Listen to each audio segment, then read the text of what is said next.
নমস্কার, মাইসেলফ চন্দন কুমার। আজকে আমি ডিটিসি গুড আর্থ ব্যাপারে বলবো, which is located in Madhyamgram. Basically DTC good আর্থে বা মধ্যমগ্রাম প্রজেক্ট কেন কেউ নেবে বা কেন ইনভেস্ট করবে, তাতে ম্যাক্সিমাম যা এর পিছনে যা বেনিফিট আছে সেটা আমি জাস্ট কিছু বলতে চাইবো। যে মধ্যমগ্রাম চমাদা থেকে আমাদের প্রজেক্ট হচ্ছে মাত্র 2 মিনিট। আমাদের প্রজেক্টের 3টে station, railway station which is very near. First one is Madhyamgram station which is 5 minutes. Barasat also 5 to 7 minutes. Hridaypur is also nearby our project.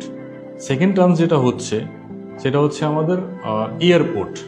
Max two max যদি আমাদের প্রজেক্ট থেকে কেউ যেতে চায় 15 to 20 minutes is more than enough. যত IT hub বা কোম্পানিজগুলো আছে ওটা ধরুন সল্টলেক সেক্টর 5, নিউ টাউন যদি আমরা যাই ম্যাক্সিমাম হাফ অ্যান আওয়ার টাইমগুলো লাগবে।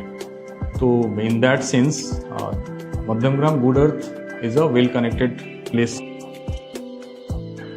আমরা যে গুড আর্থ প্রজেক্টটা মাইবন কনস্ট্রাকশনের সাথে 4 একর্স অ্যারাউন্ড জায়গা নিয়ে অ্যারাউন্ড 70-75% ওপেন স্পেস দিয়ে with natural pond, central lawn area, swimming pool, which is all including modern amenities সাথে কমার্শিয়াল এগুলো সব দিয়ে কিন্তু একটা কম্প্যাক্ট অ্যান্ড অ্যাফোর্ডেবল প্রাইসিংয়ে আমরা আজকে নিয়ে চলে এসেছি। বড় বড় স্কুল, কলেজেস, হসপিটাল আপনি দেখবেন সব আমাদের প্রজেক্ট থেকে জাস্ট 2 to 5 মিনিট ডিস্টেন্সের মধ্যে এগুলো চলে আছে। And the most important parts is আমাদের প্রজেক্ট যেটা হচ্ছে IGBC গোল্ড রেটেড কিন্তু প্রজেক্ট।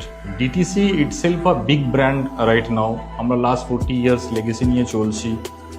আমাদের জোকাতে 3-4টে প্রজেক্ট আছে, তারপরে ক্যাপিটাল সিটি, দেন আমরা চলেছি আছে good earth Madhyamgram and many more upcoming project আমরা আসছি আজকে ডেটে। তো আশা করছি আপনারা গুড আর্থ প্রজেক্টে একবার আসবেন অ্যান্ড এক্সপিরিয়েন্স নিয়ে অফকোর্স আপনি বেনিফিটেড থাকবেন। নমস্কার।